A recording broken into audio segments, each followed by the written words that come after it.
தமிழ் சிலபஸில் யூனிட் 1ல் அடுத்து நம்ம பார்க்க போகிற டாபிக் என்ன அப்படின்னா வினைச்சொல். அதோட இன்னொரு டாப்பிக்காக இருக்கக்கூடிய 2 வினைச்சொற்களின் வேறுபாடு அறிதல். ஸோ இதை கடைசியில் கொடுத்துருப்பாங்க. அதை நம்ம வினைச்சொல்லோடு சேர்ந்து பார்க்கலாம். ஏன்னா வினைச்சொல்லாம் என்னென்னு தெரிஞ்சுக்கிறோம். அடுத்து 2 வினைச்சொல்களை கம்பேர் பண்ணி அதில் என்ன வேறுபாடு இருக்குது அப்படிங்கிற செய்தியை நம்ம பார்க்க போகிறோம். அது போக இன்னும் எழுத்துப்பிழை ஒற்றுப்பிழை ஒரே ஒரு டாபிக் மட்டும்தான் இருக்குது. அதையும் பார்த்துட்டோம் அப்படின்னா யூனிட் 1 அப்படிங்கிறது முழுமை அடைஞ்சிடும். இப்போ இந்த வினைச்சொல்களுடைய வேறுபாடு இது புத்தகத்தில் எங்கே இருக்குது அப்படின்னு பார்த்தோம் அப்படின்னா 6ஆம் வகுப்பு 3ஆம் பருவம் இயல் 1ல் 4 வகை சொற்கள் அப்படிங்கிற பாடத்தில் இருக்குது. பழைய புத்தகத்துலேயும் 4 வகை சொற்கள்னு தான் இருக்கும். ஏன்னா சொல்லோட 4 வகை தான் இந்த பெயர்ச்சொல், வினைச்சொல், இடைச்சொல், உரிச்சொல். இந்த 4 வகையும் தெளிவாக அந்த 2 பாடத்துலையும் கொடுத்துருப்பாங்க. பழையதுனா 7th ஃபஸ்ட்டு டேர்மில் 3வது பாடமாக கொடுத்துருப்பாங்க. புது புக்கில் 9th 4வது பாடத்தில் வந்து மொழித்திறனில் இந்த 2 வினைச்சொற்கள் கொடுத்து அதை வேறுபடுத்தி தொடரில் அமைத்து எழுதுக அப்படிங்கிற மாதிரி கொடுத்துருப்பாங்க. சரி, இது இலக்கணத்தில் எங்கே வருது? தமிழ் இலக்கணம் எத்தனை வகைப்படும்? 5 வகைப்படும். எழுத்து இலக்கணம், சொல் இலக்கணம், பொருள் இலக்கணம், யாப்பிலக்கணம், அணி இலக்கணம், 5 இலக்கணம். அதில் எழுத்து இலக்கணம் அப்படிங்கிறது தமிழில் உள்ள 247 எழுத்துக்களை பற்றியும் படிப்போம். அது வந்து முதல் எழுத்தா, சார்பு எழுத்தா, உயிர்மை எழுத்து எப்படி உருவாகுது, ஆயுத எழுத்து எப்படி உருவாகுது, இந்த எழுத்துக்களெல்லாம் எப்படி தோன்றுறது, இந்த மாதிரி விஷயங்கள் எல்லாத்தையும் கம்ப்ளீட்டாக படிக்கிறது தான் எழுத்து இலக்கணம். சொல் இலக்கணம் அப்படிங்கிறது என்ன அப்படின்னா ஒன்றுக்கு மேற்பட்ட எழுத்துக்கள், ஒரு எழுத்து ஒரு மொழி படிச்சிருப்போம். ஒரு எழுத்து மட்டும் வந்து அது பொருள் தரும். அது கூட இன்னொரு எழுத்துக்கள், 2 எழுத்துக்கள் அல்லது அதற்கு மேற்பட்ட எழுத்துக்கள் தொடர்ந்து வந்து பொருள் தந்துச்சுன்னா அதை தான் நம்ம என்ன சொல்கிறோம் அப்படின்னா சொல் அப்படின்னு சொல்கிறோம். சொல், மொழி, கிளவி, பதம் அப்படின்னு பல பெயர்கள் இருக்குது. அந்த சொல்லை பற்றி படிக்கிறது தான் சொல் இலக்கணம்.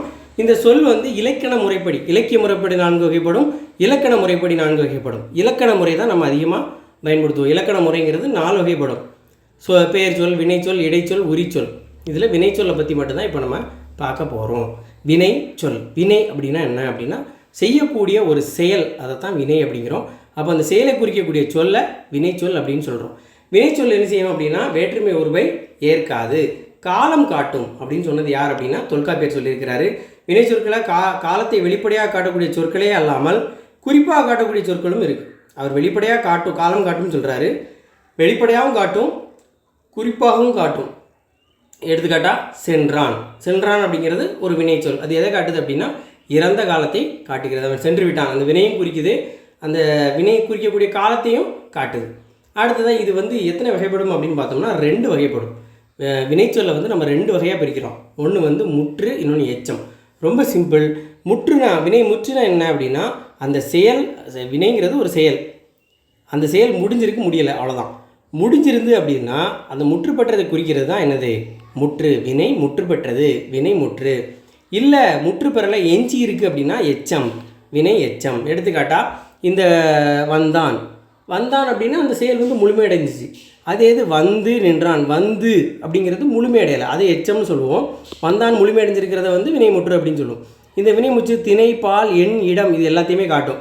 இப்போ எடுத்துக்காட்டால் இப்போ வந்தான், திணையில் என்ன திணை? உயர்திணை. உயர்திணையில் ஆண்பாலை காட்டுகிறது. எண்ணுங்கிறது என்னது? வந்தான், அவன் வந்தான், படர்க்கை இடத்தை காட்டுது. படர்க்கை இட தன்மை முன்னிலை படர்க்கை இடத்தை காட்டுது. எண்ணுங்கிறது என்ன? ஒருமைப்பன்மை. அதில் வந்தான் அப்படிங்கிறது ஒருமையை குறிக்கக்கூடிய சொல். அப்படி எல்லாத்தையுமே அந்த எடுத்துக்காட்டில் நம்ம அறிந்து கொள்ளலாம். இது எச்சம் அப்படின்னா என்ன அப்படின்னா வந்து நின்றான், அவ்வளோதான். வந்து நின்றான் அப்படிங்கிற ஒரு தகவல். இதில் வந்துங்கிறது மட்டும்தான் தெரியும்.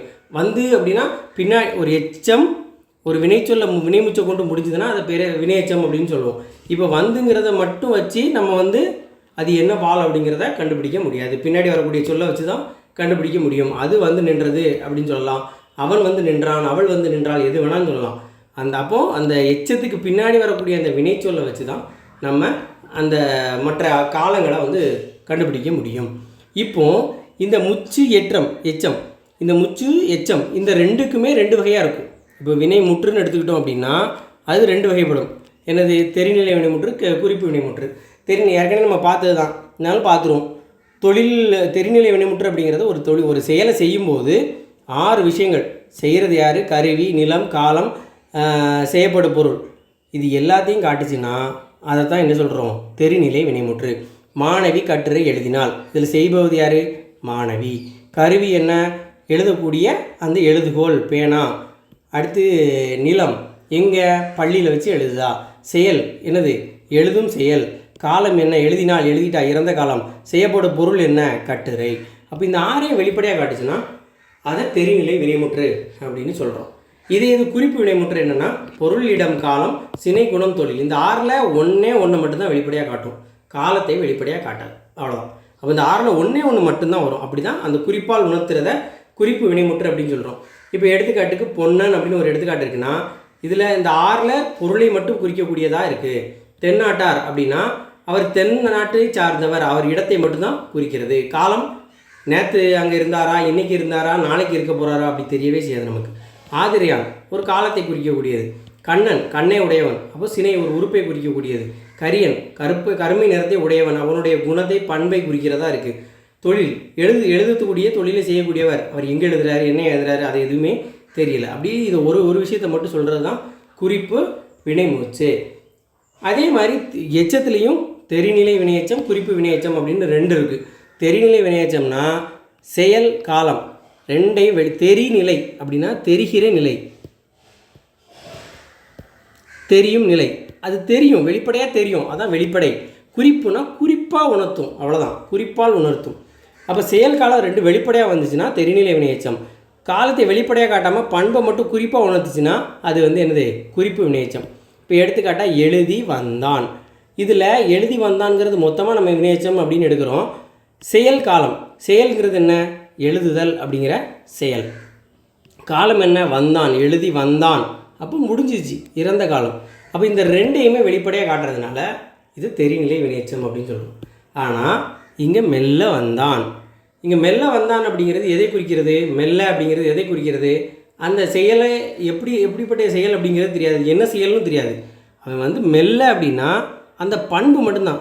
எப்படி வந்தான், மெல்ல வந்தான், மெதுவாக வர்றான் அப்படிங்கிற விஷயந்தான். அப்போது செயல் இங்கே வந்தாங்கிறது கிடையாது, மெல்லங்கிறதா குறிப்பு வினையச்சம். அப்போது இந்த மெல்லங்கிறது எந்த பண்பை உணர்த்துது அப்படின்னா அவன் மெதுவாக வருகிறான்ங்கிற பண்பை மட்டும்தான் உணர்த்துது. அதை வச்சு நம்மளால் காலத்தை கண்டுபிடிக்க முடியாது.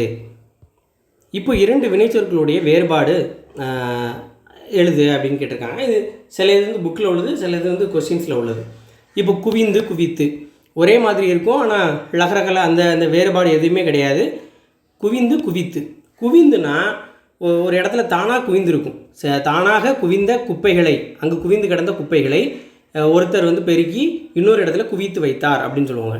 அப்போ குவிந்துங்கிறது ஏற்கனவே ஒரு இடத்துல ஒன்று சேர்ந்து இருக்கிறது தான் என்ன சொல்லுவோம், குவிந்து இருக்குது, ஆல்ரெடி இருக்கும், அதை தான் குவிந்துன்னு சொல்லுவோம்.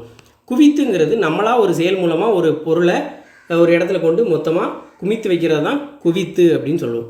இப்போ சேர்ந்து செய்தார்கள் அப்படின்னா 2 பேர் சேர்ந்து இருப்பார்கள், ஏற்கனவே சேர்ந்து இருக்காங்க. இந்த சேர்த்து அப்படின்னா சேர்த்து வைத்தார்கள் அப்படின்னா நம்ம ஒரு 2 பேரை நம்ம புதுசாக சேர்த்து வைக்கிறோம். அப்போது இது சேர்ந்துங்கிறது ஏற்கனவே சேர்ந்திருந்த ஒன்று தான், இங்கே சேர்த்துங்கிறது நம்ம புதுசாக சேர்க்குறோம். அதே மாதிரி பணிந்து, அவன் பணிந்து போயிட்டான் அப்படின்னா அவன் அடங்கி போயிட்டான், ஒருத்தர் சொல்கிறதுக்கு கீழ்ப்படிந்து விட்டார் அப்படின்னு அர்த்தம். இந்த பணித்து அப்படின்னா கீழ்ப்படியாக வைக்கிறாங்கன்னு அர்த்தம். ஸோ பெரும்பாலும் இந்த இந்து இத்துக்கு அவ்வளோதான் வேரியேஷன் இருக்கும், ஒருத்தர் செய்கிறது செய்ய வைக்கிறது அப்படிங்கிற மாதிரி. இப்போ பொருந்து அப்படிங்கிறது பொருந்தி போகிற விஷயமா இருக்கும், இயல்பாகவே பொருந்தி போகிற விஷயத்தை தான், ஒத்து போகிற விஷயத்தை பொருந்துன்னு சொல்லுவோம். நம்மளாக செஞ்சு பொருத்தி வைக்கிறோம்ல, அதை தான் பொருத்துதல் அப்படின்னு சொல்கிறோம். அது ஏற்கனவே ஒரு பெண்ணும் முடியும் இருக்குது அப்படின்னா ஏற்கனவே பொருந்தி போய் தான் இருக்கும், அதை எடுத்து நம்ம திரும்ப பொறுத்து அப்படிங்கிறது தான் நம்ம இணைக்கக்கூடிய ஒரு செயல். ஏதோ ஒரு கரண்ட்டுக்குள்ளே அந்த சுவிட்சுக்குள்ளே அந்த ப்ளக்குக்குள்ளே இதை கொண்டு பொருத்துவோம், அப்படி பொருத்தக்கூடிய செயலை தான் இணைக்கிறது அப்படின்னு சொல்கிறோம். அடுத்து மாறுங்கிறது நம்ம மாறக்கூடிய செயல், மாற்றக்கூடிய, நம்மளே நம்ம மாற்றிக்கிற செயல். மாற்று அப்படிங்கிறது அதற்கு மாற்றாக இன்னொரு விஷயத்தை செய்கிறது. இப்போ எதையோ ஒன்றை மாற்றி செய்கிறது, நம்ம மாறுறதில்லை, நம்ம மாறுறதுங்கிறது தான் மாறுதல். இன்னொரு மாற்றுங்கிறது அடுத்தவங்கள மாற்றக்கூடியதாக இருக்கலாம், இல்லை வேறு ஒரு பொருளை மாற்றக்கூடியதாக இருக்கலாம், ஒரு இடத்துலேருந்து இன்னொரு இடத்துல அந்த பொருளை மாற்றி வைக்கக்கூடியதாக இருக்கலாம். அடுத்ததாக விரித்தது.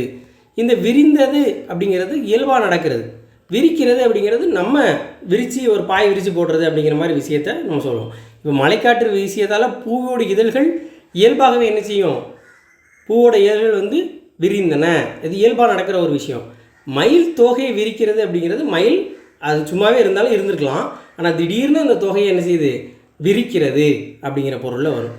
இப்போ விலைங்கிறது ஒரு பொருளோட மதிப்பு. விளைவித்தல் அப்படின்னா உண்டாக்குதல் அப்படின்னு பொருள்.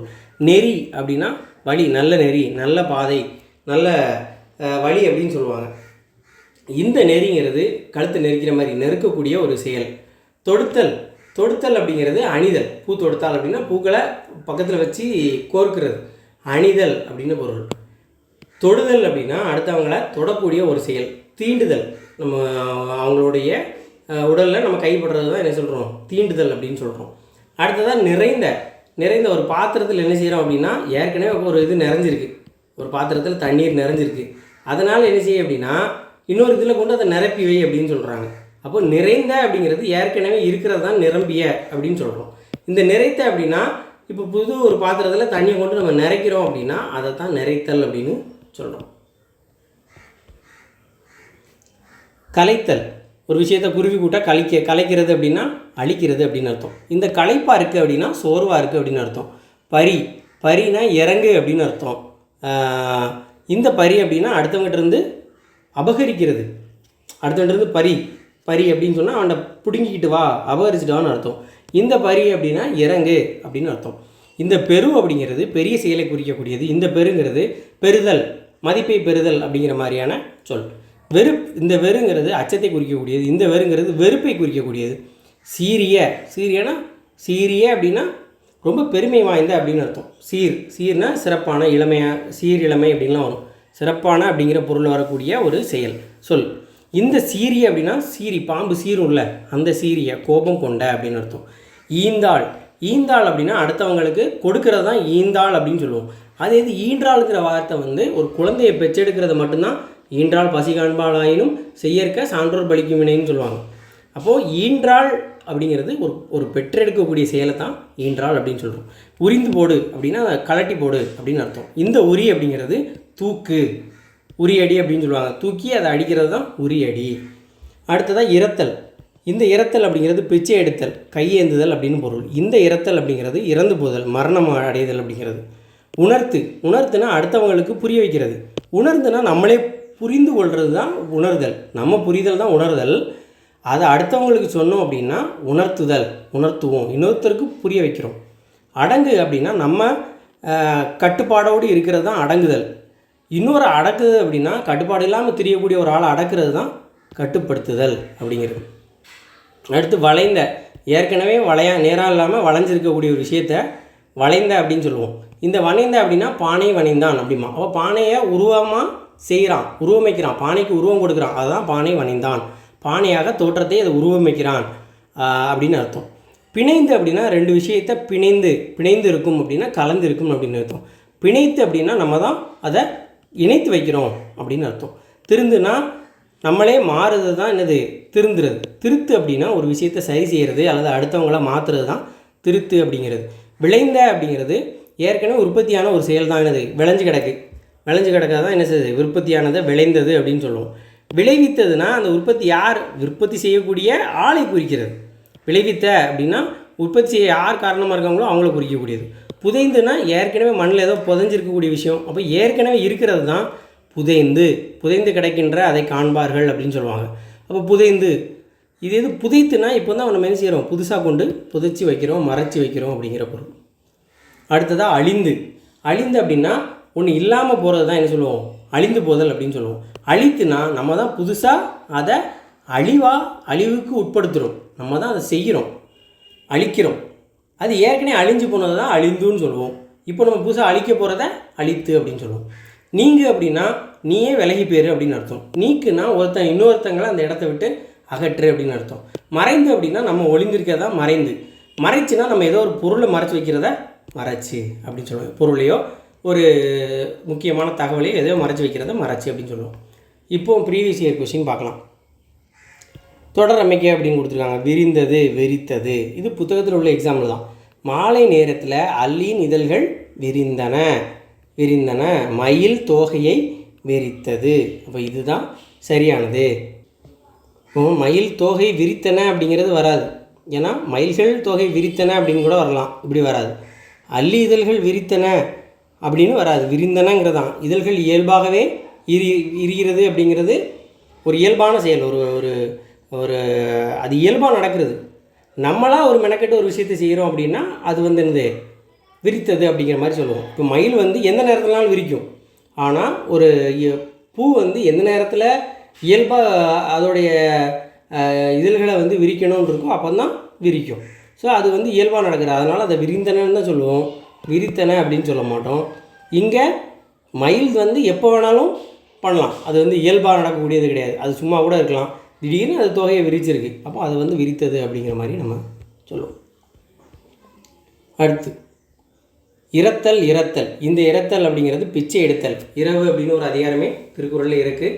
இந்த இரத்தல் அப்படிங்கிறது மரணத்தை குறிக்கக்கூடிய ஒரு சொல். இறங்குனா அடுத்தவங்களுக்கு கருணை காட்டுறது தான் இறங்கு அப்படின்னு சொல்கிறோம். இந்த இறங்குனா மேலேருந்து கீழே இறங்கி வா அப்படின்னு சொல்லக்கூடியதை இறங்கு அப்படின்னு சொல்கிறோம். அடுத்து இந்த நெறி. இந்த நெறிங்கிறது கழுத்து பிடிச்சி நெரிக்கிறது, நெருக்குதல். இந்த நெறி அப்படிங்கிறது வாழ்க்கை நெறி, வாழ்க்கை நெறி, வழி நெறி, நல்ல பாதை அப்படின்னு சொல்லக்கூடிய அர்த்தங்கள் எல்லாம் வரும். அடுத்தது வெறு. வெறு, இந்த வெறு அப்படிங்கிறது அச்சத்தை குறிக்கக்கூடியது. இந்த வெறுங்கிறது வெறுப்பை குறிக்கும். அப்போ வெறு அப்படின்னா வெறு வந்த செயல், வெறு வந்த செயல் அப்படின்னு சொல்லுவாங்க. வெறுங்கிறது அச்சத்தை குறிக்கக்கூடிய ஒரு சொல். இந்த வெறு வந்து வெறுப்பை குறிக்கக்கூடிய ஒரு சொல். பொரித்தல். பொரித்தல், இந்த பொரித்தல் தான் நம்ம சமையலில் பயன்படுத்தக்கூடிய அந்த வறுத்தல் அப்படின்னு சொல்லக்கூடிய பொரிக்கிறது, வறுக்கிறது அப்படின்னு அர்த்தம். இந்த பொரிக்கிறது அப்படிங்கிறது கல்லில் அந்த எழுத்தாணி வச்சு பொரிக்கக்கூடிய செயலை தான் நம்ம என்ன செய்கிறோம், பொரித்தல் அப்படின்னு சொல்கிறோம். அடுத்ததாக பணிந்து. பணித்து. பணிந்து அப்படிங்கிறது என்ன அப்படின்னா கட்டுப்படுறது. பணிந்து அப்படின்னா நம்ம பணிந்து போகிறது தான் பணிந்து. பணித்துனா இன்னொருத்தங்களை பணிய வைக்கிறது. அப்போ என்ன செய்கிறது, உத்தரவிடுதல். பணிந்துன்னா நம்ம பணிந்து கொள்ளுதல், கட்டுப்படுறது. பணித்துனா இன்னொருத்தங்களை கட்டுப்பட வைக்கிறது. அப்போ நம்ம என்ன செய்வோம், உத்தரவிடுவோம். உண்ணுதல். உண்ணுதல். உண்ணுதல் அப்படிங்கிறது நினைத்தல் அப்படிங்கிற பொருளில் வருது. இந்த உண்ணுதல் நமக்கு தெரியும், சாப்பிடுதல். அப்போ எல்லாத்துலேயுமே சாப்பிடுதல் சாப்பிடுதல் சாப்பிடுதல் இருக்குது. இந்த உண்ணுதலுக்கு நினைத்தல்னு தெரிஞ்சால் நம்மளால் எளிதாக ஆன்சர் பண்ண முடியும். பொருந்து. நம்மளே ஒரு இடத்துல பொருந்துறது. பொறுத்துனா அடுத்து ஒரு விஷயத்தை பொறுத்துறது. தவறாக பொருந்திய சொல்லை, தவறாக ஏற்கனவே அது என்ன செஞ்சுருக்கு, தவறாக பொருந்திருக்கு, அதை எடுத்து நம்ம என்ன செய்யணும், பொருத்தணும்.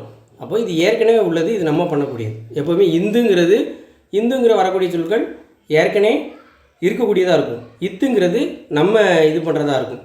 இப்போ பூவின் இதழ்கள் விரிந்தன, இது விரிந்தன, மயில் தொகையை விரித்தது. அப்போ விரிந்து, இந்துங்கிறது பூவின் இதழ்களுக்கு வரும், இத்துங்கிறது மயிலுக்கு வரும். இது வச்சு பிள்ளை கேட்டிருக்காங்க. அப்போ இதோட நமக்கு என்ன முடிஞ்சது அப்படின்னா இந்த வினை சொல்லும் 2 வினைகளுடைய பொருள் வேறுபாடும் கம்ப்ளீட் ஆகிடுச்சு.